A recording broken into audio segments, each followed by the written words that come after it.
Assalamualaikum Ibu Sulastri. Waalaikumsalam Ibu Dania. Bagaimana kabarnya Bu? Alhamdulillah baik. Dan ngomong-ngomong, Ibu sendiri bagaimana kabarnya hari ini? Alhamdulillah juga sehat, baik Bu. Bagaimana perasaan Ibu setelah mengajukan pelajaran di KKA? Oke, baik. Setelah saya selesai menyajikan pembelajaran hari ini, perasaan saya lega dan puas. Ada rasa lega karena semua materi bisa disampaikan sesuai alur yang direncanakan.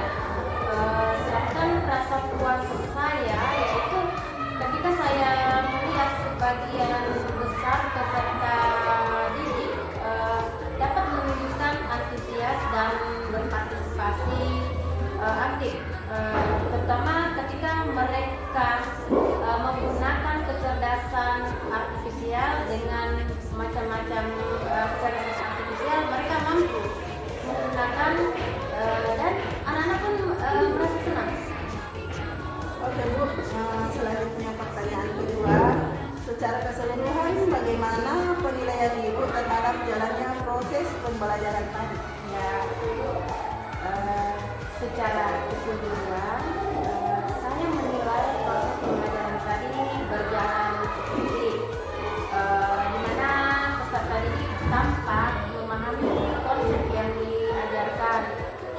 Yang terlihat dari cara mereka saat menjawab pertanyaan dan dapat menyelesaikan tugas dengan menggunakan media visual yaitu gadget mereka, dan ini berhasil menarik perhatian para peserta didik. Terus, apakah ada hal-hal yang memuaskan selama proses pembelajaran tadi? Jika ada, bisa diceritakan sedikit? Oh ya, tentu ada ya Bu ya, tentu ada. Ada beberapa hal yang sangat memuaskan bagi saya dalam proses pembelajaran. Ketika saya melihat beberapa peserta didik yang biasanya pasif, kali ini menunjukkan partisipasi yang luar biasa.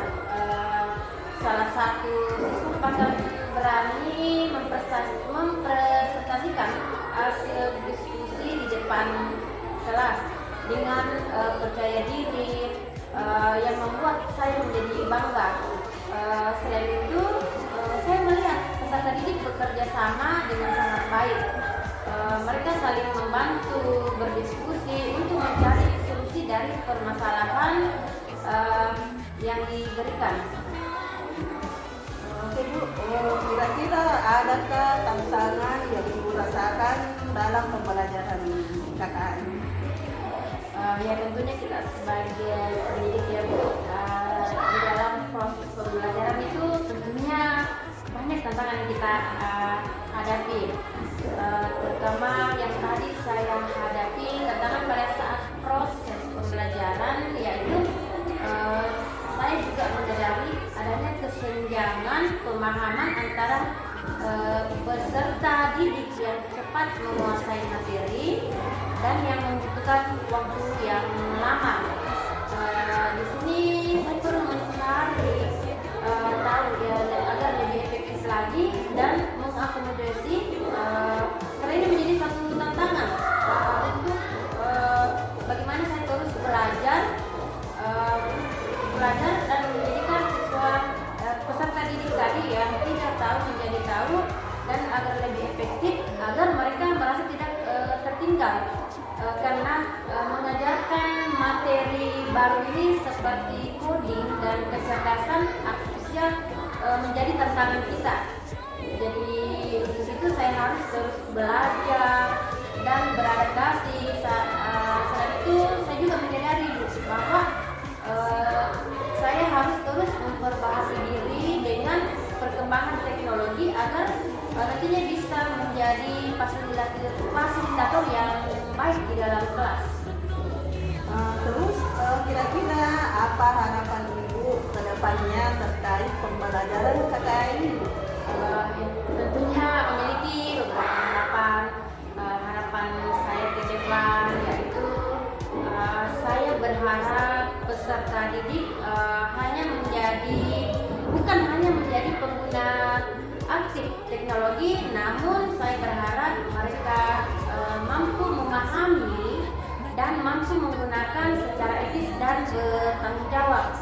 Selain itu, harapan saya pada peserta didik, mereka mampu menguasai keterampilan abad 21. Dengan adanya pembelajaran coding dan kecerdasan artifisial dapat melatih mereka untuk berkolaborasi, kreatif, berpikir kritis, dan mampu memecahkan masalah. Sehingga nantinya para peserta didik ini mampu memiliki keterampilan dan dapat terus berkembang sesuai dengan perkembangan zaman. Selain itu, saya juga berharap ketika peserta didik dapat menjadi terinspirasi untuk menggunakan pengetahuan coding dan kecerdasan artifisial mereka, di mana nantinya mereka dapat menciptakan solusi inovasi bukan hanya untuk di lingkungan sekolah, tapi juga berada di lingkungan sekitar mereka, dan ini bukan hanya sebagai untuk mengikuti instruksi saja. Terima kasih Bu Sunastri atas waktunya. Sehat selalu. Ya, sama-sama Bu, senang sekali bisa meluangkan waktu Ibu untuk diskusi setelah selesai observasi. Terima kasih banyak Bu, sampai ketemu